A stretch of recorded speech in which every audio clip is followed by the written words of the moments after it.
আসসালামু আলাইকুম প্রিয় দর্শক, অন্য মঞ্চের আলাপচারিতায় আপনাদের সকলকে স্বাগত জানাচ্ছি।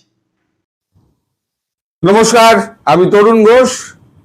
শেখ হাসিনা দেশে ফেরার আগে আমি বলেছিলাম যে 2 মাসের মধ্যে সব হাওয়া হয়ে যাবে। এই 1 জুন একটা চ্যানেলে আমি বলেছিলাম। তা এখন পলায়ন শুরু। প্রথম পলায়নটা কে করলো? সৈয়দ রেজওয়ানা হক। তিনি মঙ্গলবার দিন অস্ট্রেলিয়ার উদ্দেশ্যে পাড়ি দিয়েছেন। তারপরে গতকাল রাতে 9টা 10-এ একেবারে বউ বাচ্চা নিয়ে মুস্তাফা সারোয়ার ফারুকী তিনি BG-139 ফ্লাইটে উঠে তিনি তুরস্ক হয়ে তিনি যাবেন বোধহয় সুইজারল্যান্ড। এবার বাকি আরো লিস্টে আছে। আমি টোটাল 17 জনের লিস্ট অনেকদিন আগে বলেছিলাম, এটা খুঁজে বার করতে হবে বলে এখন বার করতে পারছি না। অর্থাৎ পলায়নটা জারি হয়ে গেল। এবার ধীরে ধীরে দেখবেন রোজ একটা দুটো করে পুটপাট কেটে পড়ছে। আমি সেই চ্যানেলে আমি বলেছিলাম যে আপনি লিখে রেখে দিন আজকে 1 জুন, 2 মাসের মধ্যে সব পালিয়ে যাবে। 2 তারিখে আপনি আমাকে ধরবেন। তো মানে 2 মাস বাদে 2 তারিখে। তো আজকে একটা গুরুত্বপূর্ণ ঘটনা ঘটেছে সকালবেলা আমাদের বিদেশমন্ত্রী এস জয়শঙ্কর তিনি ভোর ছুটেছেন প্রধানমন্ত্রী শেখ হাসিনার কাছে, গিয়ে ব্রেকফাস্ট করেছেন। তার মানে কত সকালে উনি 8টার মধ্যেই ব্রেকফাস্ট করে ফেলেন। এখন কেন গিয়েছেন, কি ব্যাপারে এমন ঝটপট ছুটে যাওয়া, আমি এটা এখনো পর্যন্ত খবর পাইনি। আমার এমনি খবর করতে বসতে দেরি হয়ে গেল, দাড়ি ফাড়ি কিছুই কাটা হয়নি। আপনারা চেনা মানুষ, চেনা মাউনেরা বইতে কি দরকার, তাই এই দাড়ি থাকা অবস্থাতেই আপনাদের সামনে চলে এলাম। তা আরো কিছু ডেভেলপমেন্ট আছে। যেমন শেখ হাসিনা ঘরে ফেরার আগে তিনি বহু কাজ করছেন। তিনি গতকালকে, আমি একদিনের রুটিন বলছি, গতকালকে তিনি 6টা দেশের উচ্চপদস্থ নেতাদের সঙ্গে তিনি ভার্চুয়ালি বৈঠক করেছেন। দেশের মধ্যে 16টি সংসদীয় আসনের যারা লোক রয়েছে তাদের সঙ্গে অনলাইনে বৈঠক করেছেন। এছাড়া মেলের উত্তর দিয়েছেন 7টি, SMS এর উত্তর দিয়েছেন 926টি। তার মানে এটা হচ্ছে তার একদিনের কার্যক্রম। আপনারা যারা বলেন না শেখ হাসিনার এত বয়স হয়েছে, এই কাজটা বোধহয় আমরাও করতে পারবো না। আমাদের যদি বলা হয় এই কাজটা তুমি করো একদিনের মধ্যে, আমি একদিনের মধ্যে কাজ করতে পারবো না। কারণ 6টা দেশের সঙ্গে সমানভাবে তাল মিলিয়ে তিনি কথা বলে গিয়েছেন। কূটনৈতিক পরিভাষায় যাকে বলা হয় সতর্ক হয়ে কথা বলা, ওয়ার্ড মেপে, শব্দ ঢুঁড়ে, সঠিক শব্দ চয়ন করে এই মিটিংগুলো করা, সেগুলো অত্যন্ত দুরূহ কাজ যখন তার কাছে কোনো দোভাষী বা তাকে হেল্প করার কেউ নেই। তিনি একাই 100। আরো কিছু ঘটনা ঘটছে। এখন জয়শঙ্করজি কেন গেছেন সেটা আমার কাছে এখনো পর্যন্ত পরিষ্কার নয়। আমি হয়তো সন্ধ্যেবেলার দিকে খবরটা পাবো, যতক্ষণ না পর্যন্ত উনি সাউথ ব্লক থেকে ওখান থেকে বেরোবেন আমি খবর পাবো না।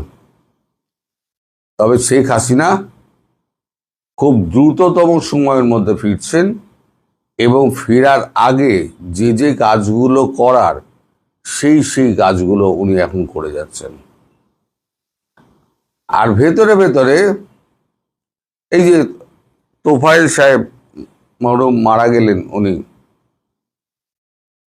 তাকে অন্তিম শয়ন করার পর এই যে হঠাৎ করে এত বড় মিছিল হলো, এত মাইক লাগানো হলো, এত পতাকা লাগানো হলো, এই দিনহীন লোকেরা টাকা পেল থেকে? একবার আপনাদের মনে প্রশ্ন জাগে না, টাকা পেল থেকে? কারা এই অর্গানাইজটা করেছে? কেউ তো অর্গানাইজ করেছে, 1 লাখ লোক যদি হয়, কেউ তো অর্গানাইজ করেছে।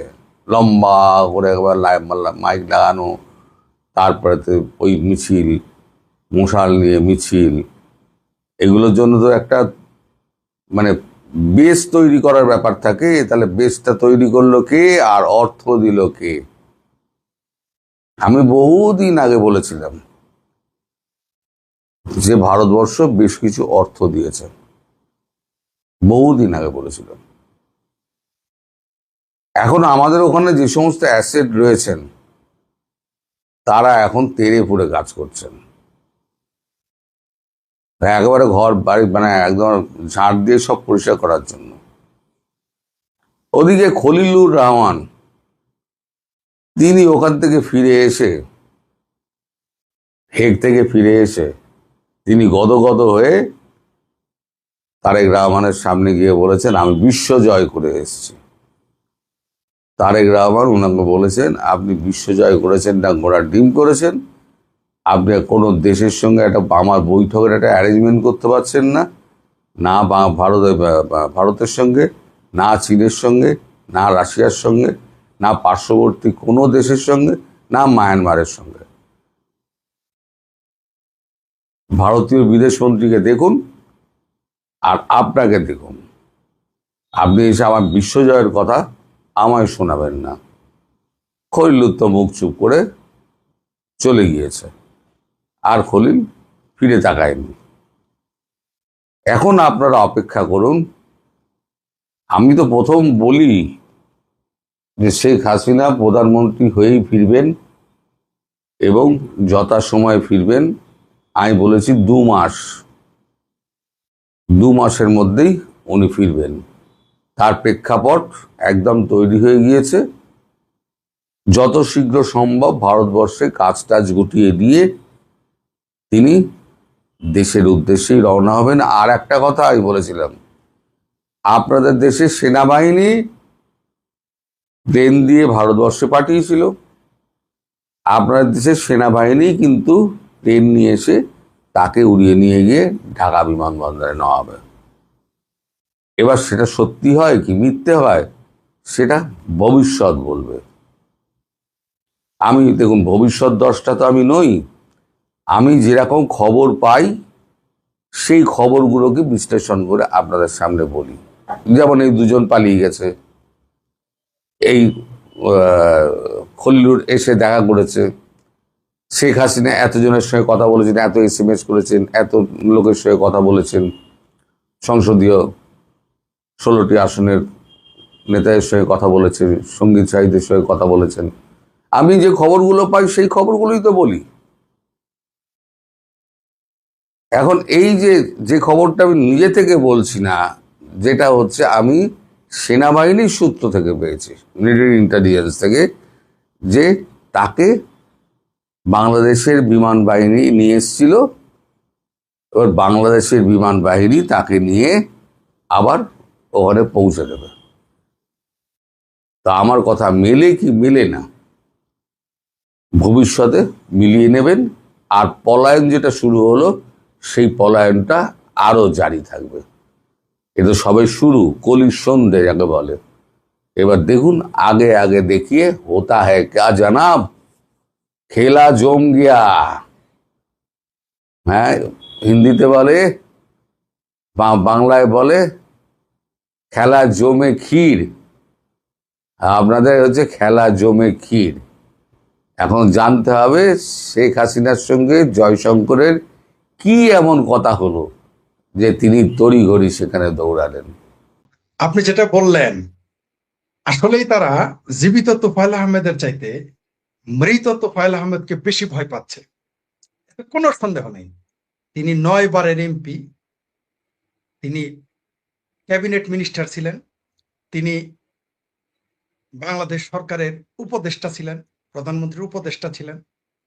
তো তিনি ছাত্র নেতা হিসেবে কিংবদন্তি, তিনি জননেতা হিসেবে কিংবদন্তি, তিনি বাংলাদেশের রাজনীতি, বাংলাদেশের মুক্তিযুদ্ধের ইতিহাসে যে কোনো একটা প্রবন্ধ যদি আপনি লেখেন তার নাম লিখতে হবে। মানে একটা প্রবন্ধে তার নাম, কোনো একটা প্রবন্ধ যদি আপনি লিখতে যান তার নাম লিখতেই হবে তোফায়েল আহমেদ। এমনকি বঙ্গবন্ধু আমাদের জাতির জনক বঙ্গবন্ধু শেখ মুজিবুর রহমানকে যে বঙ্গবন্ধু উপাধি দিয়েছিল ছাত্র জনতা এবং কৃষক শ্রমিকের পক্ষে, সেটা এই তোফায়েল আহমেদ। মানে আপনি যেদিকেই যান, মুক্তিযুদ্ধ সংগঠক তোফায়েল আহমেদ, মুক্তিযোদ্ধা তোফায়েল আহমেদ, ছাত্র নেতা তোফায়েল আহমেদ, গণ আন্দোলনে অংশগ্রহণকারী তোফায়েল আহমেদ, ছাত্র রাজনীতিতে ছাত্র আন্দোলনে অংশগ্রহণকারী তোফায়েল আহমেদ। তো এই মানুষটাকে তারা ভয় পাবে না, কাকে ভয় পাবে বলেন আপনি? ভয় আমি কিন্তু ক্ষুব্ধ হইনি। অনেকে আমাকে বলছে, ফরিদ সাহেব আপনি তো খুব কড়া কথা বলেন, এদের নিয়ে কিছু না, এদের আমরা গালি দিব কেন, এদের প্রতি করুণা প্রকাশ করো যে তোমরা এক তোফায়েল আহমেদকে কত ভয় পাও, এবং ইয়ে ডর জারি রাখনা চাইয়ে, এই ডর তোমাদের থাকুক, এটাও আমরা চাই। তোফায়েল আহমেদকে তারা ভয় পাবেই। তিনি, তার জন্যই তো এই ব্যক্তিটির একেবারে, যিনি অচল, তার নামে মামলা, তার নামে মামলা। অদ্ভুত ব্যাপার, যেখানে জঙ্গি, যেখানে শেষকাচোর পাটপার টাউটদের জেলখানা থেকে বের করে দেওয়া হচ্ছে কোনো নিয়ম কানুন ছাড়া, আর সেইখানে তোফায়েল আহমেদের নামে, অর্থাৎ মৃত ব্যক্তির উপর ওয়ারেন্ট। আপনি তোফায়েল আহমেদের কথা তো দূর কি পাত, তিনি তো অনেক বড় মানুষ, তিনি ছাত্র রাজনীতি দেখেন, কোন কেউ কিন্তু জননেতা নেতা হিসেবে কিংবদন্তি, কেউ আবার ছাত্র নেতা হিসেবে কিংবদন্তি। তোফায়েল আহমেদ কিন্তু একই সাথে দুইজন, টুইন ওয়ান, তিনি দুই জায়গাতেই কিংবদন্তি। আবার আপনি এমপি হিসেবে যদি তাকে বলেন, সাংসদ হিসেবে 9 বারের এমপি, হয়তো তার মতো একজন দুইজন থাকতে পারে, কিন্তু তার উপরে কেউ নেই, অথবা তিনি একাই 9 বার এমপি হয়েছেন। তো তার উপরে তো তাদের ক্ষোভ থাকবেই, থাকা উচিত। কারণ যদি তার উপরে ক্ষোভ না থাকে, আমরা চিনবো কিভাবে যে এই মানুষটা বিএনপি করে? তার উপরে ক্ষোভ না থাকলে জানবো কিভাবে এই লোকটা বিএনপি করে? তার উপরে ক্ষোভ না থাকলে কিভাবে বুঝবো যে জামাতের A team, B team, C team, D টিমের আমার ভাবির পোলা মেয়েরা? যেই দেশে কেন্দ্রীয় শহীদ মিনারে কারিনার জানাজা করা হইল, সেই কারিনার জানাজা তার বাপ কায়সার আহমেদ, তার মেয়ের কবরের উপরে পাকিস্তানের পতাকা, সেইখানে নিশান, সেইখানে দেওয়া কবরে। এর চেয়ে লজ্জার, এর চাইতে বেহায়াপনা পৃথিবীর আর কিছু থাকতে পারে? যদি সৌদি আরবের পতাকা দিত, বুঝতাম মুসলমান হিসেবে একটা কালেমা দেওয়া হয়েছে, আরবি লেখা দেওয়া হয়েছে। পাকিস্তানের পতাকা যে পিতা, অথচ এই কায়সার হামিদকে, যার বাবা পাকিস্তান থেকে পালিয়ে এসেছিল হিন্দু কুশ হয়ে আফগানিস্তানের, তার বইগুলো আমি বিক্রি করেছি, তার বইগুলো আমি গিফটও করেছি। তার সন্তান, এই যে আমি বলি যারা মিলিটারি হয় এদের বিশ্বাস করা খুব কঠিন কাজ, যতই তারা মুক্তিযোদ্ধা হোক। আমি কিন্তু আগে, যখন আওয়ামী লীগের বর্ষিয়ান নেতারা জিয়াউর রহমানকে মুক্তিযোদ্ধা হিসেবে সন্দেহ করতো, আমি ভাবতাম যে এটা কি করে সম্ভব, তিনি তো মুক্তিযোদ্ধা, স্বয়ং বঙ্গবন্ধু তাকে বীরুত্তম খেতাব দিয়েছেন। কিন্তু এখন বুঝি কেন মানুষ এই সেনাবাহিনী, অর্থাৎ সামরিক ব্যক্তিদের সন্দেহ করে। এই হামিদ কায়সারকে কাঁধে করে নিয়ে, তার বাপ তার মাকে হাতে করে নিয়ে কিভাবে পালিয়ে এসেছে হিন্দুকুশ পর্বতমালা। আরো অদ্ভুত ব্যাপার, এই ভারত সরকার, ভারত এম্বাসি, এই কায়সার হামিদ তখন শিশু, তার মাকে তার বাবাকে আনার সহযোগিতা করেছিল। আজকে দেখেন তিনি ভারতের বিরুদ্ধে, মুক্তিযুদ্ধের বিরুদ্ধে, তার মেয়ের কবরে পাকিস্তানি পতাকা। সেই মেয়ের জানাজা হয়েছে কেন্দ্রীয় শহীদ মিনারে, তোফায়েল আহমেদেরটা হয় নাই, জানাজায় বাধা দেওয়া হয়েছে। এমনকি মোল্লা যারা, মৌলভী সাহেব, তারা জানাজায় যারা গেছে তাদেরকে পিটিয়েছে। তো এই যে জানাজায় বাধা দেওয়া, পেটানোর সংস্কৃতি চালু করে দিল, এটার তো রিটার্ন হবে। আমি জানি আমার আমি আর 2-1 মিনিট বলবো, এটা বললে অনেকের খারাপ লাগতে পারে, এমনকি যারা আওয়ামী লীগ করেন তারাও আমার সাথে দ্বিমত পোষণ করতে পারেন। আমি নিশ্চিত এই তোফায়েল আহমেদের, এই কিংবদন্তি নেতা, জননেতা, ছাত্র নেতা, এই তোফায়েল আহমেদের জানাজা বাধা দিয়ে মির্জা ফখরুল সাহেব তার জানাজাকে অনিশ্চিত করে ফেললেন।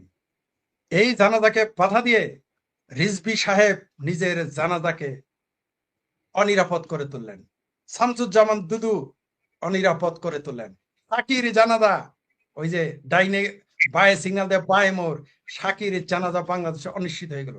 জাহেদ পাঠা, এটাও বায়ে মোর সিগন্যাল দেয় ডাইনে মোর নেওয়া, তারেক রহমানের উপদেষ্টা গুপ্ত, এই জাহেদ পাঠার জানাজা অনিশ্চিত করে ফেললো।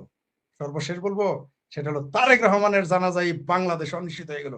যদিও খোদ আওয়ামী লীগ সরকার রাজাকার আল বদর আল শামস এই গোলাম আজম নিজামী সাইদের জানাজা হতে দিয়েছে, আগামীতে তারেক রহমানের জানাজা অনুষ্ঠিত হয়ে গেল। এটা তারা বুঝতেই পারে নাই। তার এই যে স্টুপিড এবং একেবারে কি বলবো, এদের স্টুপিড বললেও কম হয়, এই সমস্ত ফাতরা ছাত্র দল যুবদল যারা মিছিল করলো তোফায়েল আহমেদের জানাজা দেওয়া হবে না, তার একটা উদাহরণ দেয়। ব্যারিস্টার আব্দুল সালাম তালুকদার, যিনি বিএনপির মহাসচিব ছিলেন, আমাদের জামালপুরে তার বাড়ি, ইভেন আমার বাড়ি সরিষাবাড়ি, তার বাড়ি সরিষাবাড়ি, মানে আমাদের আসনের এমপি ছিলেন তিনি। সালাম তালুকদার যখন মারা যায় তখন জানাজা আমাদের সরিষাবাড়িতে হবে, হেলিকপ্টার নামিয়ে মির্জা আজম ভাই জামালপুরে জানাজা করিয়েছেন আওয়ামী লীগের নেতৃত্বে। আমি সাক্ষী, আমি সাক্ষী, হাজার হাজার মানুষ সাক্ষী, লাখো মানুষ সাক্ষী। মির্জা আজম ভাই বলেছিল তিনি বিএনপি করতে পারেন। এমনকি মির্জা আজম ব্যারিস্টার আব্দুল সালাম তালুকদারের বিরুদ্ধে অনাস্থা প্রস্তাব আনেছিলেন, আপনারা জানেন। মির্জা আজম ভাই বলছে তিনি হচ্ছেন জাতীয় নেতা, তার জানাজা আগে জামালপুর আমার এখানে হবে, তারপরে তার বাড়িতে যাবে। কতটুকু রেসপেক্ট দেখিয়েছেন আওয়ামী লীগের সেই তরুণ নেতা মির্জা আজম। আর তোফায়েল আহমেদের জানাজা এই বাংলাদেশে হতে দিল না, সেখানে পেটালো, কেন্দ্রীয় শহীদ মিনারে নিতে দিল না। সরকারি খরচে আওয়ামী লীগের সরকারি হেলিকপ্টারে ব্যারিস্টার আব্দুল সালাম তালুকদারের জানাজা করানো হয়। আমি সেই জানাজাতে ছিলাম, কারণ একদিকে হলো আমার বাড়ি সরিষাবাড়ি, আরেকদিকে ওই তালুকদার পরিবারের সাথে আমার ব্যক্তিগত সম্পর্ক। সালাম তালুকদারের জানাজার একটা উদাহরণ দেই, সবচেয়ে বেশি ছিল আওয়ামী লীগের লোক। এটা আমি পোস্ট দিয়েছি, এটা এমন না যে আজকে বললাম, এটা আমি প্রতি বছর একবার করে পোস্ট দিই পারলে। এমনকি কিছুদিন আগে এই পোস্টটা আমি দিয়েছি। এত বড় ঘটনা ঘটবো আমি এই তো মাস দুই এক আগে আমি পোস্ট দিয়েছি যে মির্জা আজম ভাই জানা সেইখানে আওয়ামী লীগের যদি মনে করেন 5 লক্ষ লোক হয়ে থাকে জানা যায়, তাহলে 3 লক্ষ 2.5 লক্ষ লোক ছিল আওয়ামী লীগের। আমি নিজে সাক্ষী। আজকে তোফায়েল আহমেদের জানাজা করতে দেয়, এইখানে আওয়ামী লীগ আর বিএনপির পার্থক্য। কিন্তু এখন কি হলো, মির্জা ফখরুল সাহেব সেটা শিখে নাই। মির্জা ফখরুল সাহেব সেটা শিখে নাই। তার উচিত ছিল এই জানাজায় তারেক রহমানের উপস্থিত থাকা উচিত ছিল, এই মুসলেকা প্রধানমন্ত্রীর এই জানাজায় মির্জা ফখরুল সাহেবের উপস্থিত থাকার উচিত ছিল। তাহলে মানুষের শ্রদ্ধাবোধ বাড়তো, তাহলে মানুষের এই দলের প্রতি মানুষের আগ্রহ বাড়তো, সিম্পেথি বাড়তো, বাংলাদেশ আওয়ামী লীগ তাদের জন্য সিম্পেথি দেখাইতো। কিন্তু তোফায়েল আহমেদের কোন আওয়ামী লীগের নেতা কর্মী তার বাপের জানাজা করতে দিল কেন এটা নিয়ে সে ক্ষুব্ধ হবে না। কিন্তু তোফায়েল আহমেদ, মতিয়া চৌধুরীর জানাজা নিয়ে যারা এই ফাত্রামি করেছে, বাংলাদেশ আওয়ামী লীগের সবচেয়ে দুর্বল কর্মী এটা ভুলবে না, আমি জানি।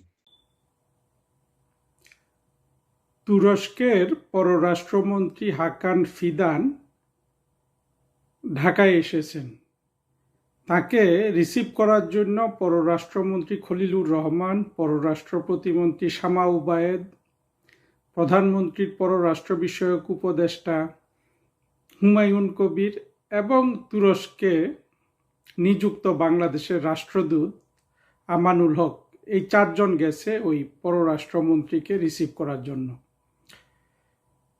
ব্যাপারটা একদিক থেকে খুব একটা বড় কিছু না, আরেক দিক থেকে বড় এই জন্য যে বিএনপি সরকারের যত কর্মকাণ্ড দেখছি তত বিএনপিকে নিয়ে আমাদের যেসব সন্দেহ ছিল সেগুলোই কেবল আরও শক্তিশালী হচ্ছে এবং বিএনপির প্রতি দরদ দেখানোর কোনো কারণ আমার আছে কি না এটা হয়তো অনেকে বিশ্বাস করবেন না, কিন্তু সার্বিক পরিস্থিতিতে আমি যেহেতু বাংলাদেশে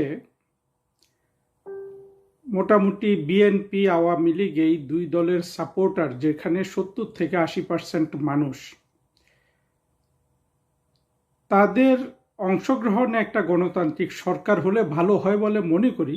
সেজন্য বিএনপি সরকার নিয়ে আমি মাঝে মধ্যে আলোচনা করি। দেখুন, বিএনপি সরকারের যে কোনো স্মার্ট কাজ নাই এ পর্যন্ত সেটা কিন্তু বলা যাবে না। তাদের 2-3টা কাজ খুবই স্মার্ট। তারা যেভাবে তেলের দাম বাড়ালো জনরোষ এড়িয়ে, আগে কৃত্রিমভাবে সংকট তৈরি করে, তারপরে আবার তারা বিদ্যুতের দাম বাড়িয়ে দিল। যে কোনো রাজনৈতিক সরকারের এই দামগুলো বাড়ানো প্রয়োজন হয় মাঝে মাঝে, আর বিএনপি সরকারের জন্য তো আসলে এই দাম বাড়ানো একেবারে ফরজ। যেভাবে রাষ্ট্রের কোষাগার ইউনুস চুরি করে নিয়ে চলে গেছে, তারপর বিএনপি এখন তারা দীর্ঘদিন পর ক্ষমতায় এসেছে, তাদের তো জনগণকে কিছু করে দেখাতে হবে। সেই দিক থেকে বিএনপি এটা বুদ্ধিমানের মতো কাজ করেছে। আবার সীমান্তে হত্যার নতুন তারা সংজ্ঞা বের করেছে, যেটাকেও আমি সমর্থন করেছি। এটা নিয়েও একটা ভিডিও করেছিলাম, কিন্তু ভিডিওটা এখনো প্রকাশ হয়নি। এই কাজগুলো বিএনপির আমি বলবো যে তারা বুদ্ধিমানের মতো কাজ করেছে, কিন্তু এই তেলের দাম বাড়া কিংবা বিদ্যুতের দাম বাড়া, এর ফলে মানুষের নিত্যদিনের জীবনের কি ধরনের কষ্ট বাড়বে সেটা বিএনপি সরকার খুব একটা আমলে নেয়নি। এটা কিন্তু আবার একটা প্রধানমন্ত্রী শেখ হাসিনা সরকারের সাথে বিএনপি সরকারের এটা একটা বেসিক পার্থক্য। প্রধানমন্ত্রী শেখ হাসিনা বা আওয়ামী লীগের সরকার সবসময় জনগণের কষ্টটাকে, বিশেষ করে দরিদ্র, নিম্নবিত্ত, মধ্যবিত্ত এবং দরিদ্র মানুষের কষ্টকে সামনে রেখে তাদের কষ্ট যাতে কম হয় সেগুলা চিন্তা করে কিন্তু শেখ হাসিনা সরকার নানাবিধ ডিসিশন নিত। এখন বিএনপি সেগুলো চিন্তা করছে না। বিএনপি চিন্তা করার তার সুযোগও কতটা সেটাও দেখতে হবে, তার তো সরকার চালানোর জন্য টাকা দরকার। আর জনগণ বিএনপির প্রতি এখনই যে কোনো ক্ষোভ প্রকাশ করছে না, এটা আমি মনে করি প্রধানত একটা অংশ তো ক্ষোভ দেখাবে না, কারণ হলো যে তারা ডিসিশন নিয়েছে, তারা পেটে রশি বেঁধে বাংলাদেশের মুক্তিযুদ্ধের পক্ষের শক্তিকে পরাজিত করবে, পাকিস্তান পন্থাকে তারা উজ্জীবিত করবে, পুনরুজ্জীবিত করবে, এবং এটা করতে গিয়ে যদি না খেয়ে মরেও যেতে হয় তারা মরে যেতে রাজি।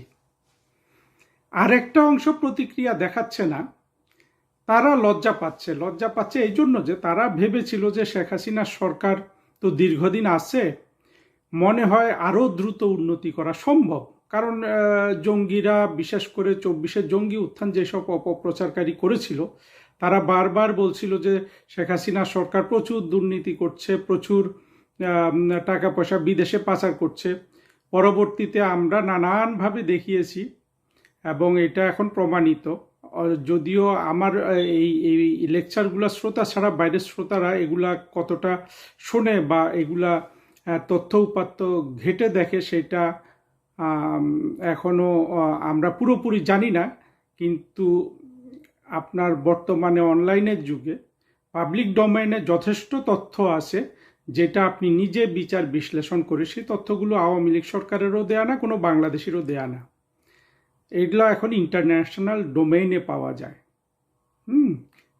সবাই যদি আমরা সেই তথ্যগুলো বিচার বিশ্লেষণ করে দেখি তাহলে আমরা দেখব যে 2009 থেকে 2024 পর্যন্ত শেখ হাসিনা যে সরকার চালিয়েছিল, বাংলাদেশে অন্তত গণতান্ত্রিক ব্যবস্থায় ফিরে আসার পরে এই সরকারের তুলনামূলক দুর্নীতি সবচেয়ে কম ছিল বা এই সরকারগুলির।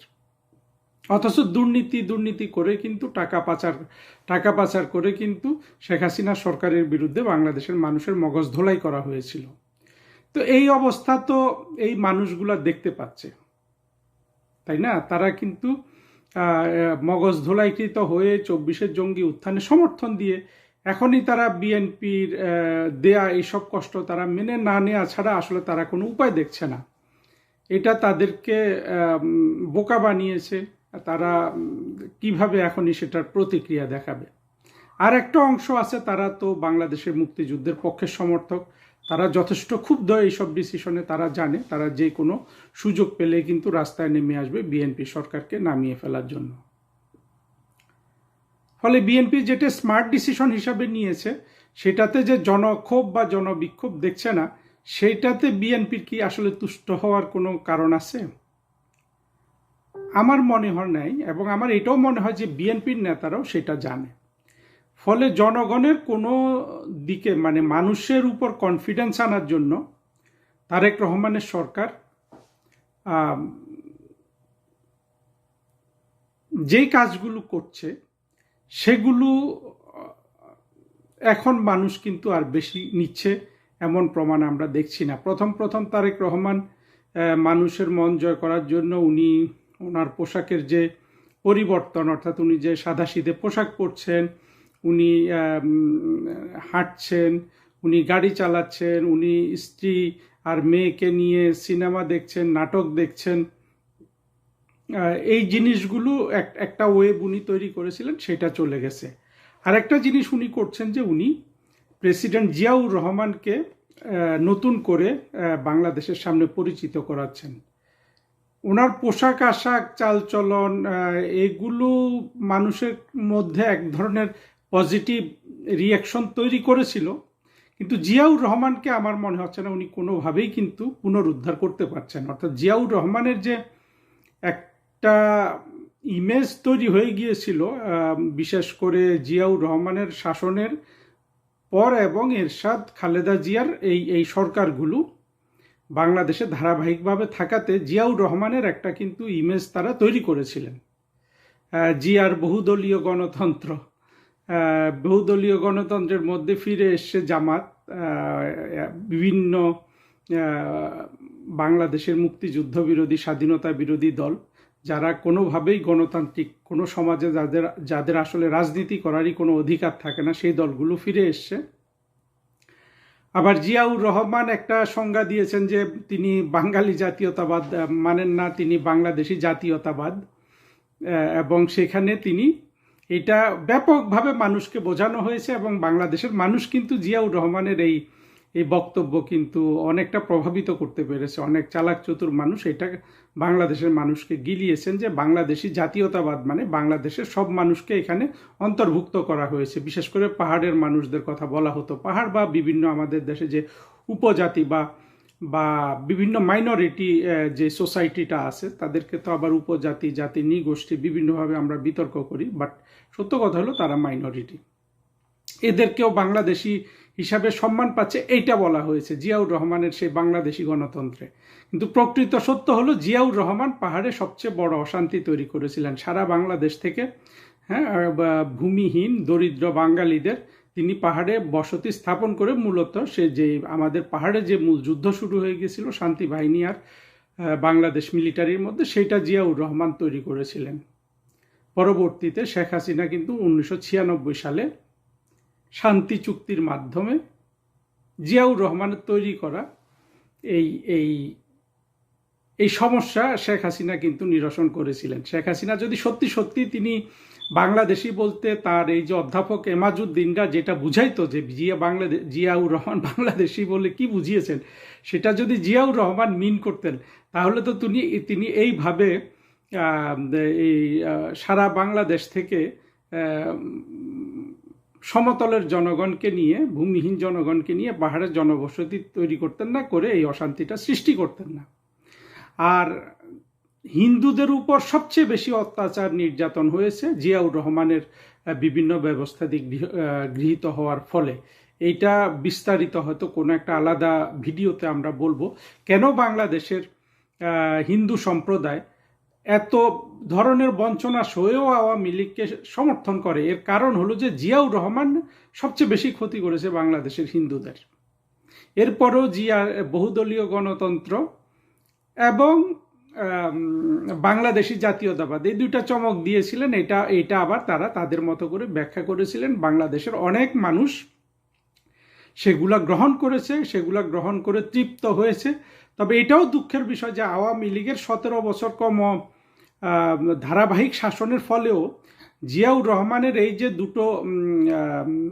দুটো আমি বলবো যে চমক, অন্তঃসার শূন্য, কোনো সাবস্ট্যান্টিভ পরিবর্তন ছাড়া, কোনো ধরনের আপনার গুড ইন্টেনশন ছাড়া, সৎ উদ্দেশ্য ছাড়া করা ছিল, এই ব্যাখ্যাটা কিন্তু আওয়ামী লীগের সরকার কিন্তু তৈরি করতে পারে নাই। তৈরি করতে পারলেও কিন্তু বাংলাদেশের অনেক মানুষ বিএনপি থেকে সরে আসতো। কিন্তু বর্তমানে তারেক রহমান যেভাবে জিয়াউর রহমানকে তুলে আনার চেষ্টা করছেন, ওনার পোশাক আশাক যেভাবে বাংলাদেশের মানুষের উপর প্রভাব ফেলেছিল, জিয়াউর রহমানকে তুলে আনার ইয়েটা আমার মনে হচ্ছে না এটা কোনোভাবেই মানুষকে প্রভাবিত করছে। তাহলে তারেক রহমানের হাতে থাকছেটা কি? তারেক রহমানের হাতে থাকছে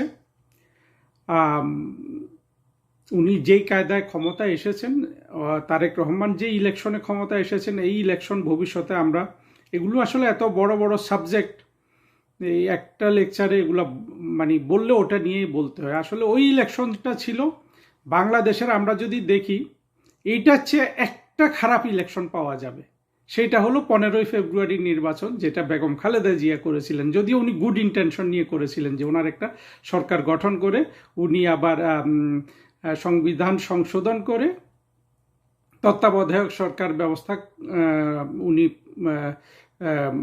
ব্যবস্থা নিয়ে উনি কিন্তু আবার নতুন করে ইলেকশন দিয়েছিলেন। ফলে 15ই ফেব্রুয়ারির ইলেকশনটা খারাপ হলেও ওটাকে খারাপ দৃষ্টান্ত হিসেবে নেওয়া যাবে না।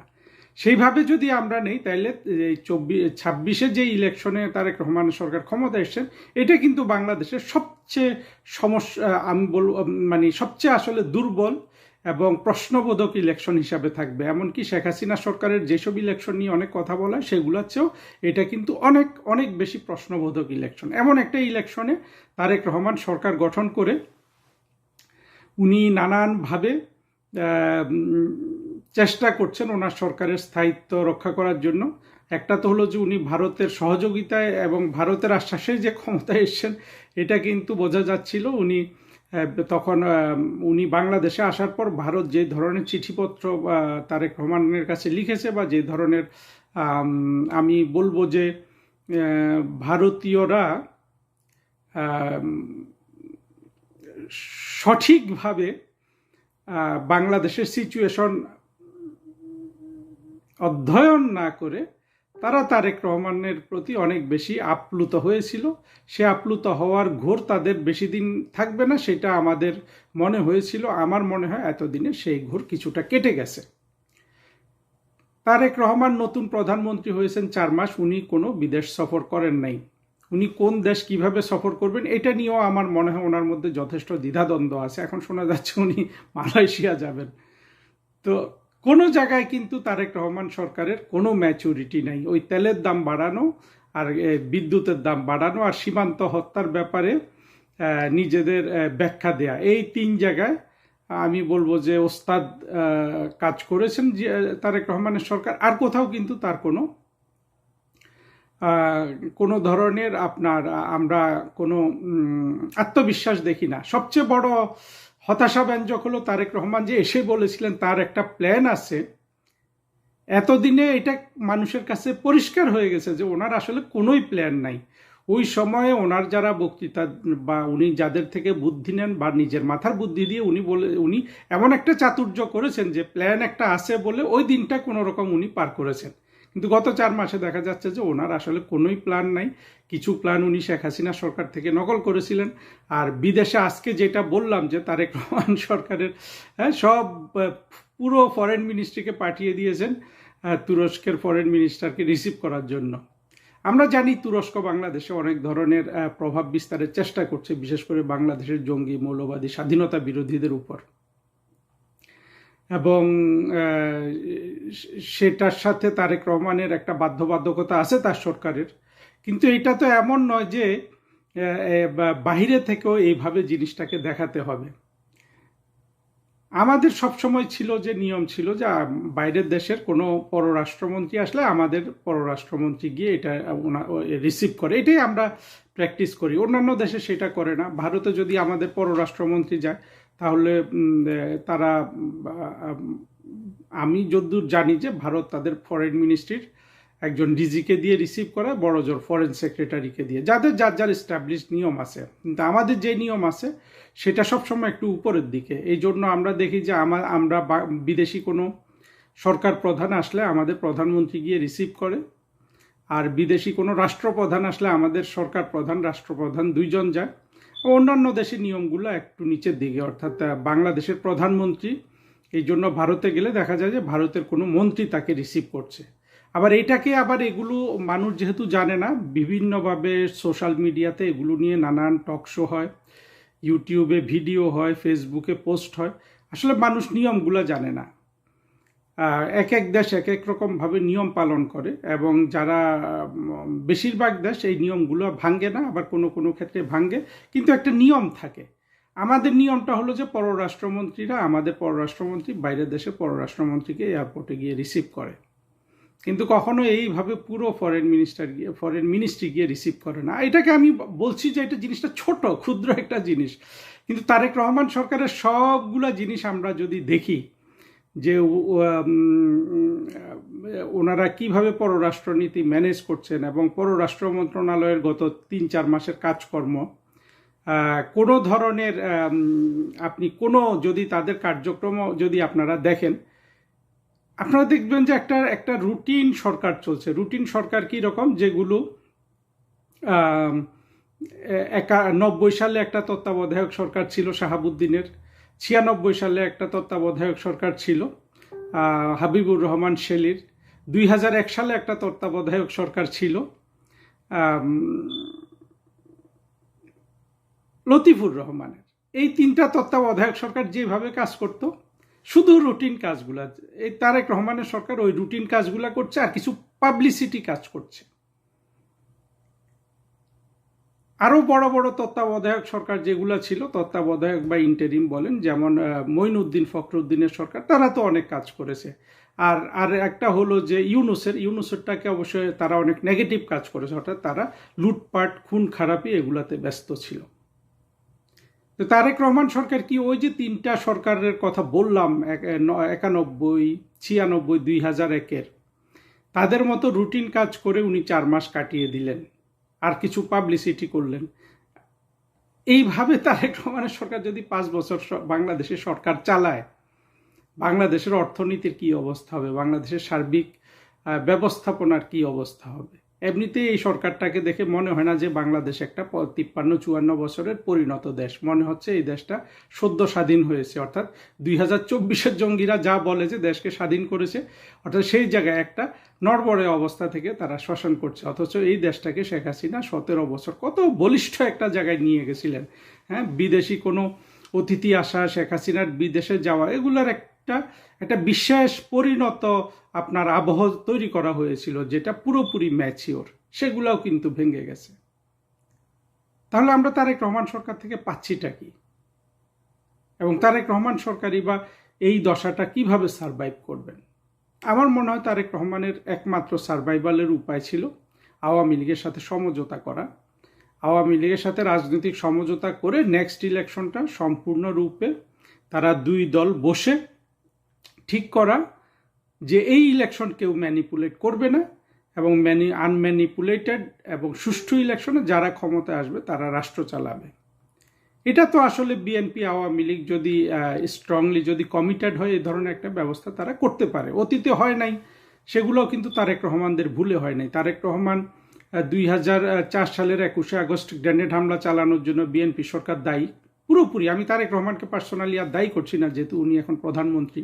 খালেদা জিয়াকেও দায়ী করছি না, তর্কের খাতিরে। আসলে আমি তর্ক মানি কি, পুরনো ঘাগুলা তো তুলে দিলে লাভ নাই আসলে, তাই না? তারেক রহমান কিভাবে এই মামলা থেকে রক্ষা পেয়েছেন এটা তো তারেক রহমান জানেন। আমি ধরে নিচ্ছি এদের দায় নেই, কিন্তু বিএনপি সরকারটা তো তখন দায়ী, না হলে তো তারা জজ মিয়া নাটক করতো না।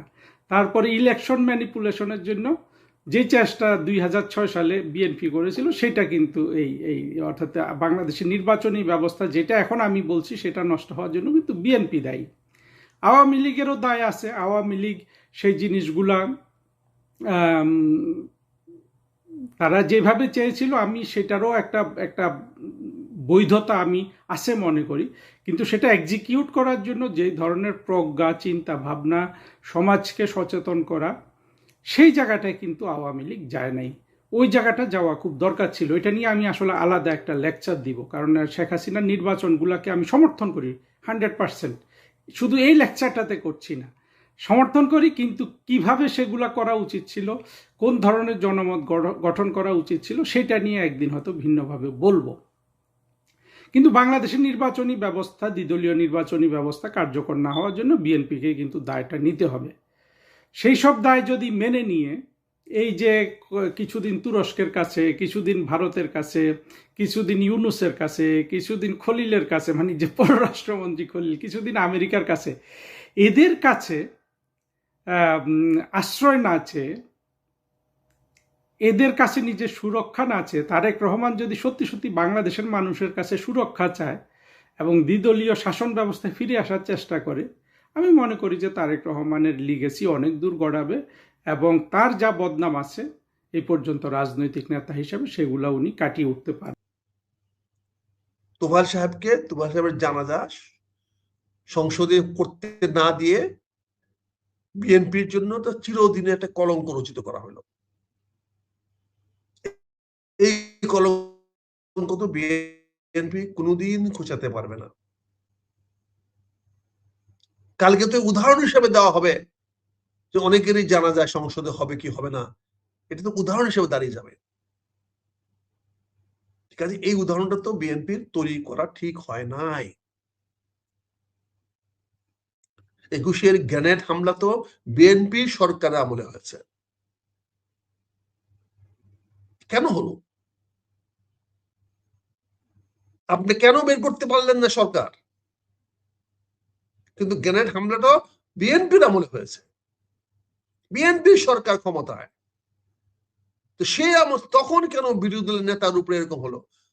কিন্তু শেখ হাসিনা তো এরকম কোনো উদাহরণ রেখে যায় নাই যে বিরোধী দলের নেতার গাড়িতে হামলা হয়েছে বা বাড়িতে হামলা হয়েছে বা কিছু করছে। সে সরকারি ভাবে বাধা দিয়েছে, রাজনৈতিক ভাবে বাধা দিয়েছে, তাই ঘরতে বাড়িতে দেয় নাই, তার ট্রাক লাগাই দেখছে, এটা রাজনৈতিক ভাবে করেছে। তাকে হত্যা করতে যায় নাই, বরঞ্চ উল্টা তার বাড়িতে দেখা করতে গেছে। এখন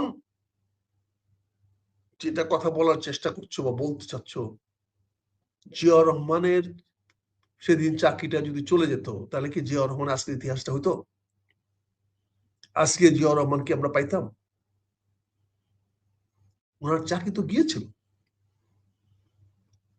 কাজে এই বাস্তবতাগুলো যারা মনে রাখে না, তাদের সামনে ভালো উদাহরণ তৈরি হয় না। আমি কথাগুলো কেন বলছি আমি জানি না। এই কথাগুলো বলাতে প্রধানমন্ত্রী অসন্তুষ্ট হবেন, বিএনপির একটা অংশ অসন্তুষ্ট হবেন, কিন্তু আমি এই জন্য বলছি যে আমাদের কাউকে না কাউকে সত্যকে প্রতিষ্ঠিত করতে হবে। সেটা কার পক্ষে বললাম কার বিপক্ষে বললাম সেটা বড় কথা নয়, সত্যটাকে প্রতিষ্ঠিত করতে হবে। আমরা তোফায়েল সাহেবের জানাজা পড়তে দেওয়া হয় নাই, এটাকে মেনে নিতে পারি না, মেনে নেই নেই। তারপরে তুমি প্রশ্ন করেছো, করার চেষ্টা করেছো যে তোফায়েল আহমেদকে মন্ত্রিত্বের দায়িত্ব প্রস্তাব দেওয়া হয়েছিল কিনা। হ্যাঁ, দেওয়া হয়েছিল, বহুবার দেওয়া হয়েছিল। জিয়াউর রহমান দিয়েছে, পরবর্তী এরশাদও দিয়েছে, হয় নাই। এবং তোফায়েল আহমেদকে কোনো জেলে 2 মাসে বেশি রাখা হয় নাই। এখন তো সবাই সেন্ট্রাল জেলে কাশিম বাজার থাকে, তখন এক একজনকে এক এক জেলার থেকে বদলানো হতো। ময়মনসিংহে ছিল কোনদিন, রাজশাহীতে পাঠাইতো, যশোর জেলায় পাঠাইতো, বড় বড় জেলায় ওখানে ওই জেলের শ্রেণী দেওয়ার জায়গা আছে, তাদের পাঠাইতেন। এবং বহুদিন জেল খেটেছে তোফায়েল আহমেদ, বহুদিন জেল খেটেছে জিয়ার আমলে, জেল খেটেছে এরশাদের আমলে। এই যে আব্দুল হামিদ সাহেব আমাদের প্রেসিডেন্ট হয়েছিলেন, উনি বহুদিন জেল কেটেছেন, তাদেরকে প্রস্তাব দেওয়া হয়েছিল, তারা যায় নাই। তারা অনেক ভালো চরিত্রের লোক, রাজনীতিতে তারা অনেক দৃঢ় ছিল, তারা যায় নাই। এটা তাদের ভালো গুণ। আজকে যদি বিএনপি যদি মনে করে যে আওয়ামী লীগকে রাজনীতি করতে দেওয়া উচিত, আমার তো মনে হয় এটা একটা ভালো উদাহরণ হবে। কেন নয়? প্রতিটি মানুষের রাজনীতি করার অধিকার আছে। আওয়ামী লীগ অপরাধ করেছে, অপরাধের বিচার করেন না কেন?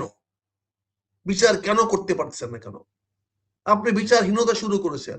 আমাদের বিপ্লবী হাদি হত্যা হয়েছে, এতদিন সময় চলে গেল, হাদি হত্যার বিচার এখন পর্যন্ত আপনারা করতে পারেন নাই। তার চার্জশিট আপনি যে 15 দিনের মধ্যে চার্জশিট দিতে পারেন, বিচার শুরু করতে পারেন, তার তো প্রমাণ দেখালেন। তাহলে হাদির বেলায় কেন করেন না? কেন করতে পারলেন না? সে তো বিপ্লবী ছিল। আমিও মনে করি জামাত ইসলামের অনেক নেতার সঙ্গে আমি কথা বলে দেখেছি, তারা কেউই আওয়ামী লীগের রাজনীতি সিদ্ধির বিরুদ্ধে নয়। কারণ আওয়ামী লীগ করেছে বলে তারা করতে হবে, এতে জামাতের নেতারা বিশ্বাস করে না। জামাতের নেতাদের পরিষ্কার অবস্থান, কাউকে রাজনীতি না করতে দেওয়ার এটা ভালো প্রচলন নয়। জামাত শিখতে বিশ্বাস করি, জামাত সবাই আসলে রাজনীতি সবাই করতে দেন, কিন্তু এখন যে খেলাটা খেলতেছে সরকার, একদিকে দেখাচ্ছে জামাত বাধা দিচ্ছে, তখন জামাতের সামনে বিষয়টা এমনও তুলে ধরা হয়, জামাত হাও বলতে পারে না, নাও বলতে পারে না। এমন কোথাও কোনো স্টেটমেন্ট দেখাতে পারবে জামাত বলেছে যে তোফায়েল আহমেদের জানাজা হতে দিবে না?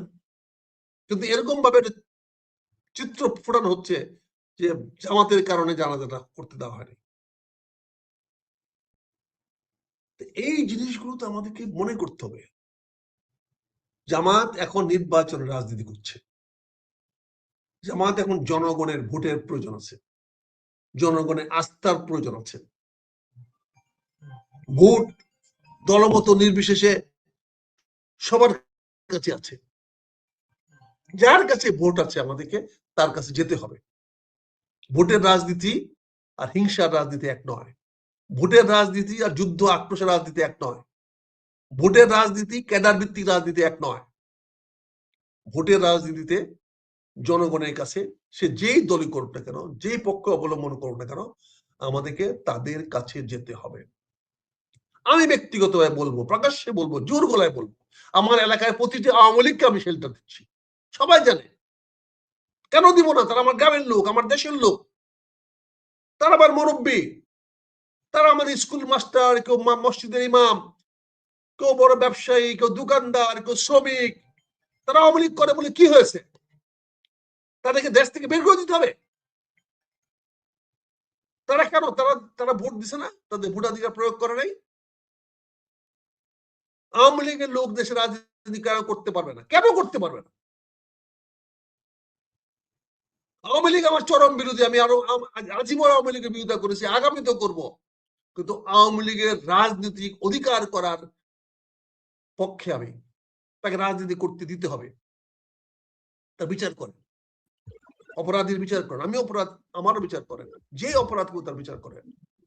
কিন্তু বাবা রে, বাপদাদ একটা রাজনীতি বাপদাদ সম্পত্তি হয়ে গেছে আপনাদের, এদের করতে দিবেন, ওটা করতে দিবেন না।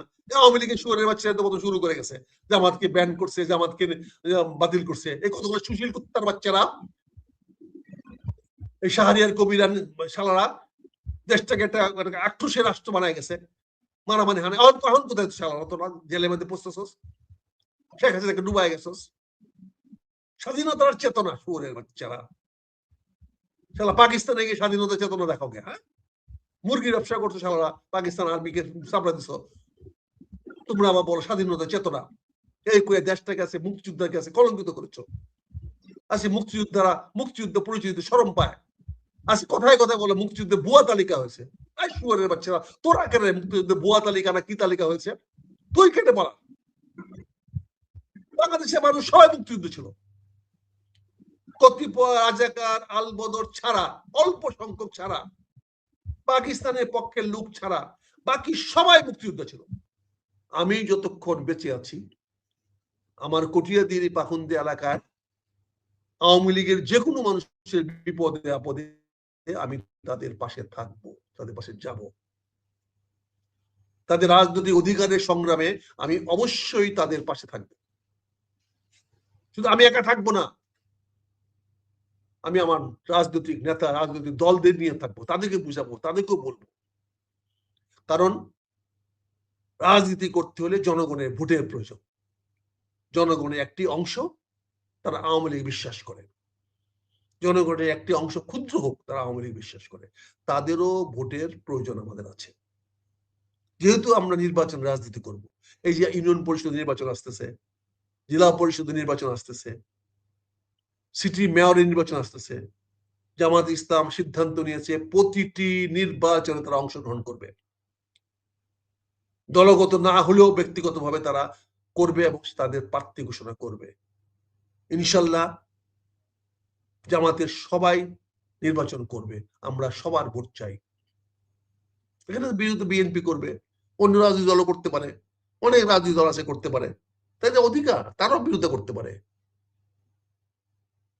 কাজে কারা বিরোধিতা করলে সেটা বড় কথা না। আমরা জনগণের কাছে জনগণের সেবা করতে চাই, জনগণের দায়িত্ব পালন করতে চাই। সেখানে আমার সঙ্গে সহযোগিতা করতে সবাইকে আমি অভিনন্দন জানাবো, স্বাগত জানাবো, কিন্তু যারা বিরোধিতা করবে তাদের সঙ্গে আমি যাবো না। আমার তো লক্ষ্য আছে, আমার তো রাজনীতি আছে। আমি তো বাংলাদেশে, এই দেশে ইসলাম কায়েম করতে চাই, আল্লাহ শাসন কায়েম করতে চাই। সেখানে তো আমি আল্লাহর হুকুমত দিয়ে তলোয়ার ঘুরায় পাবো না। এখানে আমার জনমত দরকার পড়বে, জনগণকে আমার পক্ষে আনতে হবে, সেটা একমাত্র বুঝাইয়া মোটিভেট করে। এবং জনগণের ভোট নিয়ে যদি আমি ভালো কাজ করতে পারি, কল্যাণ কাজ করতে পারি, সৎ কাজ করতে পারি, ন্যায় কাজ করতে পারি, অবশ্যই জনগণ আমার প্রতি আস্থা রাখবে, বিশ্বাস রাখবে। কাজে তুমি যে বারবার প্রশ্ন করার চেষ্টা করছো যে আওয়ামী লীগের রাজনীতি ফিরে আসতে আপনি আপত্তি আছে কিনা, আমি তোমাকে পরিষ্কার বলছি আমার আপত্তি নাই, এবং আমি যতটুকু জানি বাংলাদেশ জামাত ইসলামের আপত্তি নাই।